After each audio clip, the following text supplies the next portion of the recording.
Don't you feel boring to use very simple sentences in your day-to-day English conversation?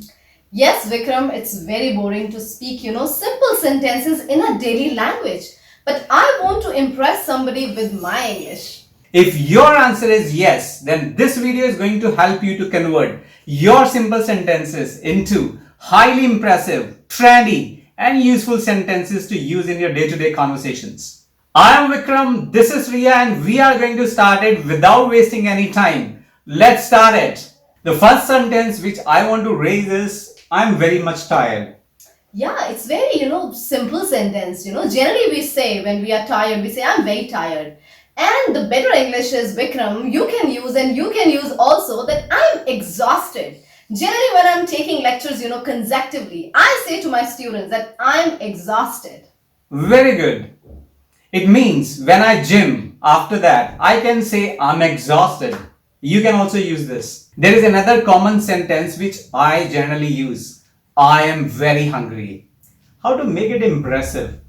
Yeah, it's very, very general sentence. I'm very hungry. Now, this is a situation you have to be careful that hunger and hungry, generally we make sentences with this. But when you're saying you're very hungry, that means you're dying of it. Then you can use a better sentence here that I'm starving. I am starving. So generally, when I'm on a fast, I'm observing fast, I say my husband, I say to you, Vikram, that I'm starving. You can use also. Very good.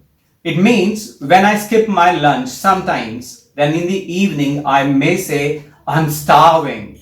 And even you can use when you skip your meals afterwards, after some hours, if you feel hungry too much, you should say I'm starving. There is another sentence which is commonly heard, and that is I'm very angry.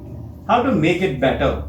Yeah, it's very, common. Angry. Now, angry word, sounds like that yes, this is a word and it's making me angry when I, listen every time to this word angry. So what you can use here and you also that you can say I'm pissed off. Generally, when I'm not getting meals on time, I say to my maid that I'm pissed off.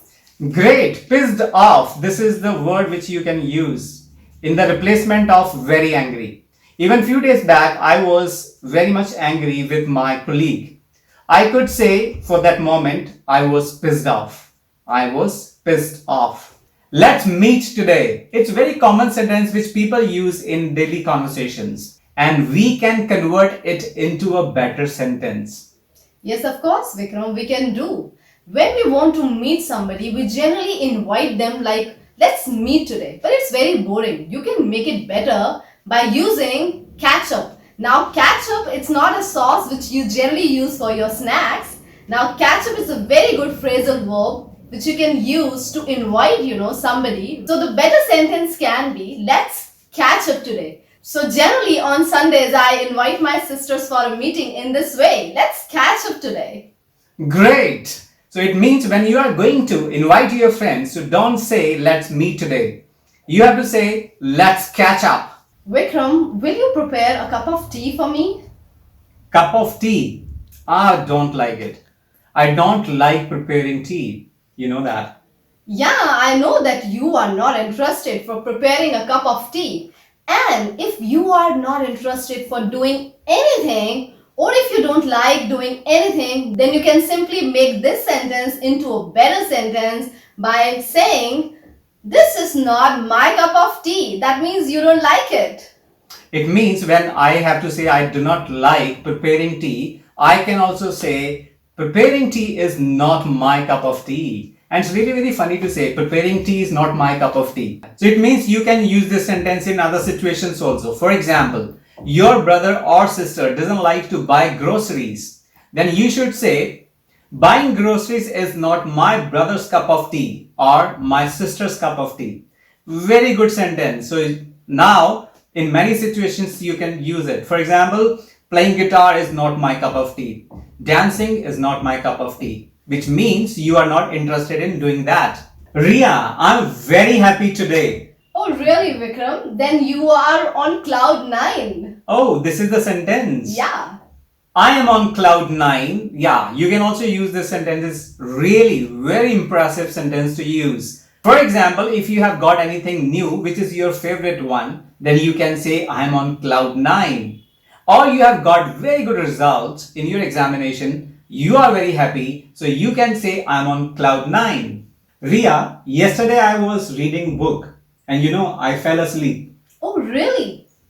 If you fell asleep, then you can use a better sentence that I nodded off. Vikram, you could have said this thing that I nodded off while reading a book. So generally when I travel by train, I nod off. Very good sentence. You can also use now I nod off sometimes when you fall asleep for some time. Might be you are reading book or you are traveling or for any reasons you fall asleep. You should say I nod off. Don't misunderstand me. Very commonly we use this sentence in our daily conversations and we can make it in a sophisticated one. Yes, it's true. When you say somebody that don't misunderstand me, then you can say don't get me wrong. So Vikram, never get me wrong. Wow, don't get me wrong. In this sentence, you can see get is smaller word and the other sentence don't misunderstand me. In that, misunderstand is bigger word. Smaller word and bigger word. So it's very easy to use smaller words. The better version is don't get me wrong. Ria, sometimes I say it's very confusing. This is a sentence which is striking my mind now. How to make the better version of it? Yeah, it's very common. Generally, when Vikram, I check writing of my students and I say them, it's really confusing. Now, the better version of this sentence is you can use it's baffling. This checking, this essay is really baffling to me. I give you a very good example. You do the maths, and in mathematics, we have different formulas, and many a times they are very confusing. So instead of saying very confusing, you should say they are baffling. Ria, we use one word very commonly, and that is congratulations. At occasions, we generally say people congratulations, and you know that we are commonly using it on social media, even on WhatsApp and on different modes. We are using congratulations, congratulations very commonly. Ria, how can we make the better version of it? Yes, you can. And I'm telling you, I have been using this word congratulations for so many years. Now I'm stuck and bored even with this word. And you can use a better version with the word felicitations. Felicitations. Wow. So you can say somebody, if you have to congratulate, you can say hearty felicitations to you. Very, very good word. So generally, there are words, but this is the word which you can use in the replacement of congratulations. Hey, where are you going? It's the time for assignment. You have learned 10 sentences, very impressive sentences. Now you have to use these 10 sentences in your life, in different situations which generally you face in your life. Now the assignment is like this, that you have to comment these 10 sentences in the comment box and these sentences will be evaluated by us. Now is the time to say you bye. Bye is also a very boring word. Ria, can we make the better version of it? Yes, of course. Let's catch you later. Let's catch you later.